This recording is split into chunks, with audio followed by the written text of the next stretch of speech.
The sun bled through the Wyoming sky in streaks of orange and gold, falling across the weathered boards of the Caldwell Ranch.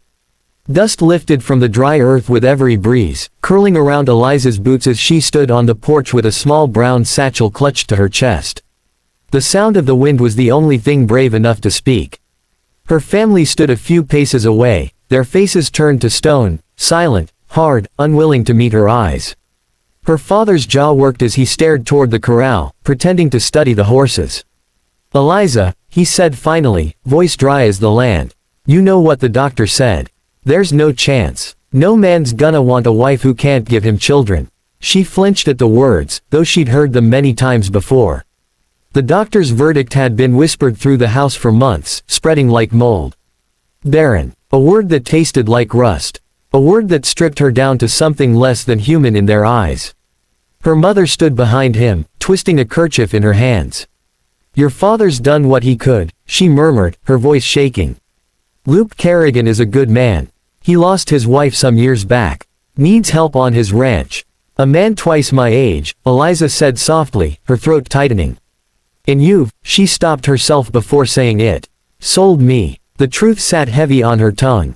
Her older brother, Nathan, stepped forward, his boots scraping the porch. "Pa made a deal. It's done. He ain't a cruel man, Eliza. Kerrigan's got land, cattle, a house. You'll be looked after. Better than starving here, and better than living under shame." Shame. There it was again, the word that haunted every silence since the doctor's visit. It wasn't her fault, she knew that, but fault didn't matter much in a place like this. Her father turned to face her now, his expression carved with exhaustion. "You'll be taken care of," he said again, like a man convincing himself. "It's more than most get." Eliza looked at him, then at her mother's wet eyes, her brother's lowered head. The ache in her chest grew heavy until it settled in her stomach like a stone. She nodded once, not trusting her voice. The wagon waited by the gate, hitched to a single horse. The driver, a silent ranch hand from Kerrigan's place, stood by with his hat in his hands. He looked away as she walked down the steps. Her mother reached for her, trembling fingers catching Eliza's sleeve. "You'll be all right," she whispered. "He's a quiet man, but good. He won't hurt you." Eliza wanted to believe her, but her mother's eyes told another story, a mother's guilt, a mother's helplessness.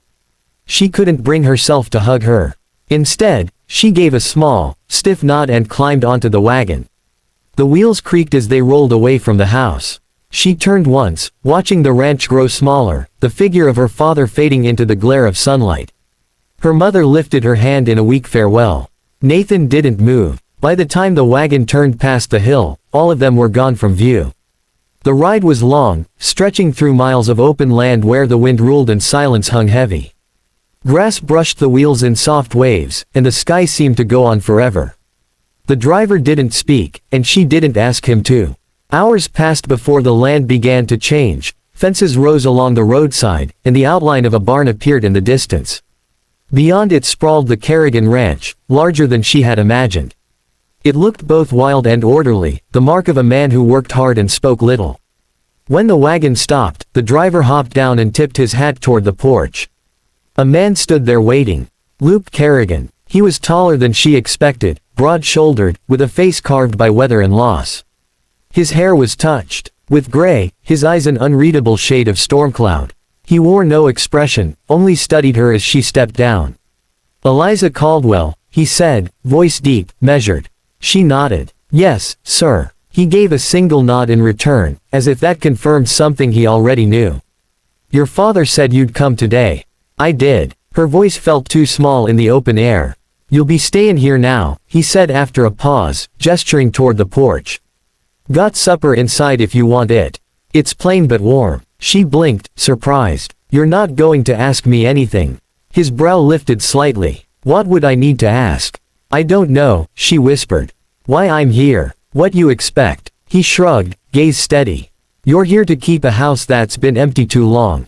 That's enough for now." He turned, walking toward the door without waiting for her reply. She followed slowly, her boots echoing on the porch steps. Inside, the air smelled of wood smoke and stew. Everything was neat, quiet, untouched. They sat across from each other at the wooden table. He ate with calm efficiency, each movement deliberate. She picked at her food, her appetite gone. After a few minutes, he spoke again. "You can cook." "I can." "Good. You'll handle the meals. I'll handle the rest." She nodded, unsure what else to say. He didn't look at her like a man appraising a purchase. He didn't look at her like a man at all, just someone who saw a job to be done. After supper, he showed her to a small room at the end of the hall. The bed was simple, but the sheets were clean. A lamp burned low on the nightstand. "This'll be yours," he said, pausing at the doorway. "If you need something, ask. I won't be far." "Thank you," she said softly. He tipped his hat and left her there. When the door closed, the silence felt enormous. She sat on the edge of the bed, staring at her hands, rough, tired, useless, as her father had said. The steady sound of wind against the shutters filled the room. She pressed her palms to her eyes, and for the first time since morning, she let herself cry. Quiet tears, the kind that didn't shake the body but drained the soul. She'd been traded away like something broken, a thing to be passed from one set of hands to another.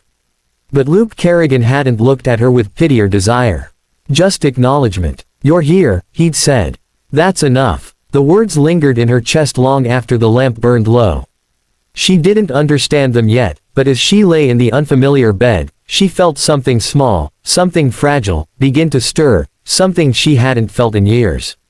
Not hope exactly, but maybe the beginning of it. The mornings on the Kerrigan ranch came early and cold. The sun rose like a slow-burning ember over the far hills, spilling pale light over the barns and corrals. Eliza woke each day before it, her hands finding the rhythm of work as naturally as breathing. There was always something to be done, feeding the chickens, boiling water for coffee, scrubbing the dust from the floors that seemed to creep in no matter how often she cleaned. The work filled the silence, and for that, she was grateful. Luke Kerrigan spoke little, but when he did, his words carried a calm weight that settled her nerves. He was a man who measured life by what could be done with his hands, fences mended, roofs patched, cattle tended. He didn't demand her company, yet somehow, he made space for it. Days fell into routine. They shared breakfast in quiet, rode out to the pastures together sometimes, and returned to simple suppers of stew and bread. He didn't ask her about her past, and she didn't ask about his late wife. The silence between them grew less sharp, like a stone worn smooth in the river. One evening, when the air shimmered with summer heat, he found her by the corral watching the horses. "You ride?" he asked, leaning against the fence post, his voice soft and low. She hesitated, fingers tracing the wood. "Used to. My father's mare. I wasn't allowed to after." Her voice trailed off.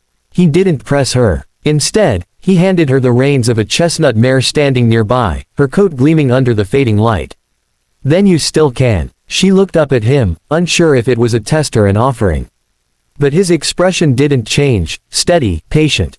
She climbed into the saddle, her hands trembling at first, and the horse shifted beneath her, powerful and calm. She took a slow breath, feeling the wind against her face, and for the first time in years, she felt alive again. Luke mounted his horse and rode beside her, neither speaking as they followed the fence line into the golden distance. That became their ritual. After supper, when the light softened and the world quieted, they rode together, sometimes talking about small things, sometimes saying nothing at all. He showed her where the land ended, where the stream curved through the valley, where the wildflowers grew thick and tall. In those hours, she forgot what had brought her there. Then, one morning in early autumn, a sharp knock echoed through the house. Eliza wiped her hands on her apron and opened the door to find a woman from town, Mrs. Tate. She was dressed in her finest hat and gloves, her smile brittle and bright.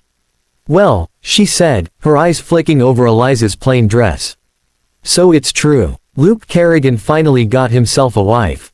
Eliza managed a polite nod. "Ma'am." Mrs. Tate tilted her head. "Such a pity what they say about you. I heard you can't." Eliza stiffened, but before the woman could finish, the sound of boots on the porch interrupted her. Luke had come from the barn, wiping sweat from his brow with a rag.